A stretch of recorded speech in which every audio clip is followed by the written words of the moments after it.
نحمده ونصلي على رسوله الكريم. أما بعد فأعوذ بالله من الشيطان الرجيم. بسم الله الرحمن الرحيم.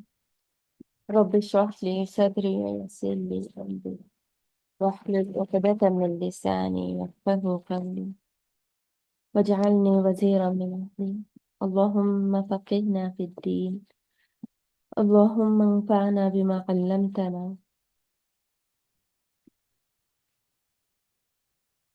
اللهم انفعنا بما علمتنا وعلمنا ما ينفعنا وزدنا علما. اللهم أرنا الحق حقا وارزقنا اتباعه وأرنا الباطل باطلا وارزقنا اجتنابه.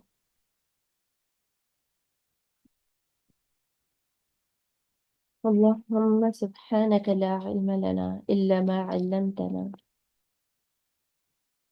إنك أنت العليم الحكيم.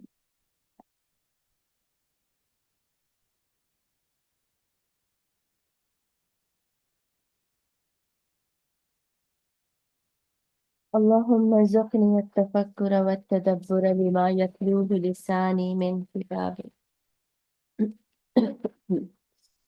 والفهم له والمعرفة بمعاني والنظر في عجائبه والعمل بذلك ما بقيت إنك على كل شيء قدير.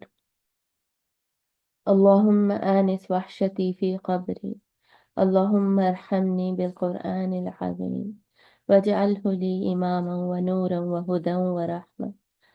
اللهم ذكرني منه ما نسيت وعلمني منه ما جهلت وارزقني تلاوته آناء الليل وآناء النهار واجعله لي حجة يا رب العالمين. آمين يا رب العالمين. آیت نمبر 131. وَلِلَّهِ مَا فِي السَّمَاوَاتِ وَمَا فِي الْأَرْضِ، اور اللہ ہی کے لیے ہے جو کچھ ہے آسمانوں اور زمین میں. تو پیچھے کیا بات ہو رہی تھی؟ وَكَانَ اللَّهُ وَاسِعًا حَكِيمًا، کہ اللہ کے جو خزانے ہیں وہ وسعت والے ہیں اور اللہ تعالیٰ اپنی حکمت سے ان لوگوں کو غنی کر دیں گے. اگر کوئی جدائی کا فیصلہ بھی کرتا ہے تو اس کو پریشانی کی ضرورت نہیں ہے. اللہ پر وہ ڈیپینڈنٹ ہے، وہ انسانوں پر ڈیپینڈنٹ نہیں ہے. ٹھیک ہے، تو اگلی ہی آیت میں اللہ تعالیٰ کیا فرما رہے ہیں؟ وَلِلَّهِ مَا فِي السَّمَاوَاتِ وَمَا فِي الْأَرْضِ. کیا یہاں پر کیا بتانا مقصود ہے؟ کہ ان احکامات پر عمل کرنے میں اصل میں انسان کا ہی فائدہ ہے. اللہ ہر طرح کے فائدے اور نقصان سے بے نیاز ہے. یعنی کہ جو کچھ ہے نا آسمان اور زمین میں وہ اللہ کے آگے جھکا ہوا ہے، اللہ کے آگے مسخر ہے.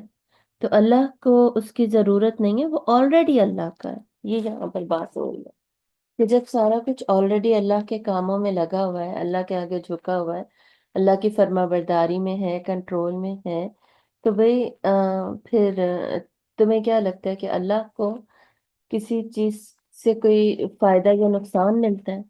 ایسا کچھ نہیں ہے، بلکہ اللہ تعالیٰ کے لیے آلریڈی ہر چیز جب موجود ہے تو اللہ تعالیٰ کی جو وسعتیں ہیں اس میں یہ ان سارے آسمان و زمین کے خزانوں کی وسعتیں شامل ہیں. تو اللہ ہی ہے جو کہ غنی بھی کر دے گا. ٹھیک ہے، وَلَقَدْ وَصَّيْنَا الَّذِينَ أُوتُوا الْكِتَابَ مِنْ قَبْلِكُمْ وَإِيَّاكُمْ أَنِ اتَّقُوا اللَّهَ، اور یقیناً وصیت کی ہم نے ان لوگوں کو جو کہ کتاب دیے گئے تھے تم لوگوں سے پہلے، وَإِيَّاكُمْ، اور تمہیں بھی، أَنِ اتَّقُوا اللَّهَ، یہ کہ تم تقوی اختیار کرو. تو یہ اگر انہی معاملات میں ہی بات ہو رہی ہے، کنٹینیو ہو رہی ہے نا آیت، تو اللہ تعالیٰ کہہ رہے ہیں کہ تم سے پہلے جو لوگ تھے ان کو بھی اور تم لوگوں کو بھی ہدایت یہی ہے، تاکید یہی ہے. وصیت کیا ہوتی ہے؟ ایسی تاکید جو کہ بہت اہم نصیحت ہو، اس کو تاکید اور وصیت کہتے ہیں. تو وصیت یہ کی ہے کہ تم تقوی اختیار کرو، جیسے پیچھے کون سی آیت میں تھا تقوی اختیار کرنے کا ذکر؟ 129 میں. ٹھیک ہے، سو 131 میں اللہ تعالیٰ کہہ رہے ہیں کہ سب کو یہی حکم تھا کہ حالات جتنے بھی بگڑ جائیں، جتنے بھی خراب ہو جائیں، اللہ کے تقوی کو تم نے نہیں چھوڑنا. اگر کانشیسنیس آف اللہ کو چھوڑ دو گے، تقوی کو چھوڑ دو گے، تو اصل میں تم ڈوبو گے. وَإِن تَكْفُرُوا اور اگر تم انکار کرو گے فَإِنَّ لِلَّهِ مَا فِي السَّمَاوَاتِ وَمَا فِي الْأَرْضِ وَكَانَ اللَّهُ غَنِيًّا حَمِيدًا۔ اور اگر تم کفر کرو گے مطلب اگر تم اللہ کی بات نہیں مانو گے اور اللہ کے احکامات پر نہیں چلو گے، اللہ کے بتائے ہوئے طریقے کے مطابق تم فیصلے نہیں کرو گے یا گزر بسر نہیں کرو گے، تو اللہ تعالیٰ کہہ رہے ہیں کہ آسمان و زمین میں سب کچھ میرے لیے ہی ہے، تو اللہ کو فرق نہیں پڑتا۔ جیسے پیچھے بھی ہم نے یہی بات کی تھی کہ تمہارے کسی بھی ڈیسیجن سے، تمہارے اچھے ڈیسیجن سے یا برے ڈیسیجن سے، اللہ کی فرما برداری میں یا اللہ کی نافرمانی میں فرق کس کو پڑتا ہے؟ فرق تمہیں ہی پڑتا ہے۔ اللہ تو غنی ہے، غنی کا مطلب بے نیاز ہے۔ بے نیاز کون ہوتا ہے؟ جو بے پرواہ ہوتا ہے، جس کو کسی کی فکر نہیں ہوتی ہے۔ فکر مطلب کہ جس کو کسی بھی کائنات میں کسی بھی مخلوق کے کچھ بھی کرنے نہ کرنے کی کوئی پرواہ نہیں ہے، مطلب کوئی فرق نہیں پڑتا اس کو، ٹھیک ہے۔ حمید ہے، اور اللہ خود بخود ہی حمد والا ہے، حمد و ثنا والا ہے، تعریف والا ہے۔ یعنی اگر تم کفر کرتے ہو تو کیا کوئی اللہ کی تعریف کرنے والا نہیں بچے گا؟ اور اگر کوئی بھی نہ ہو نا اللہ کی تعریف کرنے والا، کوئی بھی نہیں، تب بھی اللہ ہمیشہ خود بخود ہی تعریف والا ہی رہے گا، ٹھیک ہے۔ ساری تعریف ہمیشہ صرف اور صرف اللہ کی ہی رہے گی۔ یہ جو کتاب ہے نا، تفسیر القرآن، حافظ عبدالسلام کی، اس میں نا یہ ایک بہت خوبصورت بات لکھی ہوئی ہے ان آیات کو لے کر، تو یہ میں پڑھنے لگی ہوں۔ شاہ عبد القادر رحمہ اللہ جو ہے وہ لکھتے ہیں، ایک سیکنڈ اوپر والا پہلے پڑھوں کہ وہ کیا لکھا ہوا ہے؟ اچھا ٹھیک ہے۔ شاہ عبد القادر ولی جو ہے نا، ان کا قول انہوں نے نقل کیا ہے، کہتے ہیں کہ وہ لکھتے ہیں کہ یہاں 3 بار فرمایا کہ جو کچھ آسمان اور زمین میں ہے وہ اللہ کا ہے، ٹھیک ہے۔ پہلی بار یہ للہ ما فی السماوات و ما فی الارض، یہ ہم لوگ پڑھ چکے ہیں ابھی ان پچھلی تمام آیات میں ملا کر۔ they say that almost 3 times، اور 3 times جو ہے اس کا یہ اگلی آیت میں یہ ہے، یہ پہلے پڑھ لیتے ہیں پھر میں آپ کو بتا دیتی ہوں۔ 132 میں دیکھیں، 3rd ٹائم پھر سے آ رہا ہے، وَلِلَّهِ مَا فِي السَّمَاوَاتِ وَمَا فِي الْأَرْضِ، اور اللہ ہی کے لیے ہے جو کچھ آسمان اور زمین میں ہے۔ وَكَفَى بِاللَّهِ وَكِيلًا، اور اللہ کافی ہے کارساز، مطلب مددگار، اللہ مدد کرنے کے لیے آپ کی حمایت کرنے کے لیے آپ کا ولی اللہ ہی کافی ہے۔ ایک تو اس میں آپ کو یہ بات سمجھ آ گئی، یہ بار بار ریپیٹیشن میں کیوں بتایا جا رہا ہے کہ ہم فکر کیا کرنے لگ جاتے ہیں جب تفرقہ ہو جائے، مطلب علیحدگی ہو جائے، کہ اب میرا بنے گا کیا، اب میرا گھر کیسے چلے گا، میرا خرچہ کیسے چلے گا، میرے بچوں کا کیا بنے گا۔ دونوں مرد اور عورت دونوں کو اس طرح کے خیالات آتے ہیں۔ عورت کی ڈیپینڈنسی زیادہ ہوتی ہے، ڈیفینیٹلی اس کو زیادہ خیال آتے ہیں، اور مرد ایموشنلی سائیکولوجیکلی ڈیپینڈنٹ زیادہ ہوتا ہے، اس کو اس وقت اتنا کبھی کبھی نہیں بھی فیل ہو رہا ہوتا ہے۔ مردوں کا عموماً بعد میں زیادہ فیل ہوتا ہے کہ کیوں یہ فیصلہ ہوا، بعد میں ان کی ڈسٹربنس بڑھ جاتی ہے، اور ان کی بھی ڈیفینیٹلی بیوی پہ ڈیپینڈنسی ہوتی ہے۔ تو یہ اگر جدائی کا فیصلہ کر لیا ہے تو اللہ تعالیٰ کیا کہہ رہے ہیں کہ ڈیپینڈنٹ اس پہ ہو، اب ریلائے اس کے اوپر کرو جس کے ہاتھ میں آسمان و زمین کے خزانے ہیں، یا جس کے آگے آسمان و زمین جھکے ہوئے ہیں، اس پہ ریلائے کرو گے تو جس کے قبضے میں آسمان و زمین ہے وہ کیا تمہیں نہیں کچھ دے سکے گا، تمہیں نہیں غنی کر سکے گا، تمہارے معاملات نہیں سنوار سکے گا، تمہارا کارساز نہیں بنے گا۔ اللہ جو کہ خود غنی ہے، جس کو کسی چیز کی ضرورت ہی نہیں ہے، تو وہ کہ تمہاری ضرورتیں پوری نہیں کر سکے گا۔ اور پہلے کون ضرورتیں پوری کرتا تھا؟ اللہ ہی کرتا تھا، ٹھیک ہے، اللہ ہی تعریف والا ہے۔ تو اللہ پہ توکل رکھو، اس لیے اصل میں یہ بات بتائی جا رہی ہے۔ اب اس بات کو نا یہاں پہ کھولا گیا ہے، تو یہ کتاب میں انہوں نے لکھا ہے کہ شاہ عبد القادر ولی جو ہے وہ لکھتے ہیں کہ یہ جو 3 بار فرمایا گیا ہے نا کہ اللہ کا ہے جو کچھ آسمان و زمین میں ہے، تو اس میں پہلی بار بتانے کا پرپس ہے کہ کشائش کا بیان ہے، ٹھیک ہے، پہلی بار کشائش کا بیان کے لیے بتایا گیا ہے۔ مطلب کشائش ہوتا ہے کشادگی کے ساتھ رزق دینا، تو اللہ